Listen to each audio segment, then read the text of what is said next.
শহর শিলিগুড়ির খুবই কাছেই একটি পিকনিক স্পট হলো দুধিয়া। চারিদিকে পাহাড়, সুন্দর বালাসন নদী, জঙ্গল, এই নিয়ে ছবির মতো সুন্দর এই পাহাড়ি গ্রাম দুধিয়া। শুধু যে পিকনিক করার জন্যই দুধিয়া বিখ্যাত তা নয়, আপনারা যারা বাইরের থেকে পাহাড় ঘুরতে আসবেন তারা চাইলে 1-2 রাত কাটাতে পারবেন এই দুধিয়াতে। থাকবার জন্য রয়েছে অনেক হোমস্টে। নমস্কার বন্ধুরা, আমাদের চ্যানেল দেব ট্যুর ব্লগে সবাইকে স্বাগত জানাই। এই ভিডিওতে আপনারা জানবেন দুধিয়া পিকনিক স্পটের বিভিন্ন তথ্য। চলুন তাহলে শুরু করি।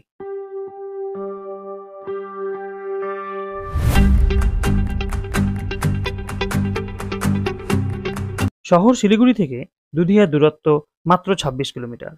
যারা আপনারা বাইরের থেকে আসবেন তারা প্রথমে পৌঁছান শিলিগুড়ির এনজিপি বা বাগডোগরা এয়ারপোর্টে। এখান থেকেই ছোট গাড়ি ভাড়া করে চলে যেতে পারেন দুধিয়া গ্রামে। ভাড়া পড়তে পারে অ্যাপ্রক্স 1200 থেকে 1500 টাকা। এছাড়াও শিলিগুড়ি থেকে শেয়ার গাড়ি পেয়ে যাবেন জনপ্রতি ভাড়া 100 টাকা। শিলিগুড়ি ও তার আশপাশের লোকেরা দিনে দিনে ঘুরে আসতে পারেন বা সারাদিনও কাটিয়ে আসতে পারেন এই দুধিয়াতে।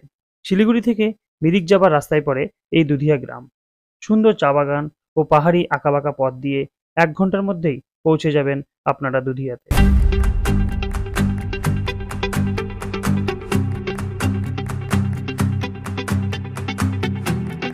পরিষ্কার পরিচ্ছন্ন এই গ্রামে পৌঁছে নদীর পাশে পিকনিক করতে পারেন আপনারা বা কিছুটা সময় কাটাতে পারেন। যদি 1-2 রাত থাকতে চান সেক্ষেত্রে কয়েকটি হোমস্টে রয়েছে এখানে। সেই হোমস্টের ফোন নাম্বার আমি ডেসক্রিপশন বক্সে দিয়ে রাখলাম। 3 পাশে পাহাড়, মাঝখান দিয়ে বয়ে চলেছে সুন্দরী বালাসন নদী। আর এই নদীর পাশে পিকনিক করার মজাই আলাদা। শিলিগুড়ির উল্লেখযোগ্য পিকনিক স্পটগুলির মধ্যে এই দুধিয়া অন্যতম। তার সাথে দার্জিলিং জেলার একটি অফবিট জায়গা হলো এই দুধিয়া। পুরো দুধিয়া গ্রামটি খুব সুন্দর এবং এই পুরো গ্রামের মধ্যেই 3-4টি পিকনিক স্পট রয়েছে। তার মধ্যে লোয়ার দুধিয়া, পানিঘাটা, আপার দুধিয়া ও ডাম্পার ভিটা উল্লেখযোগ্য।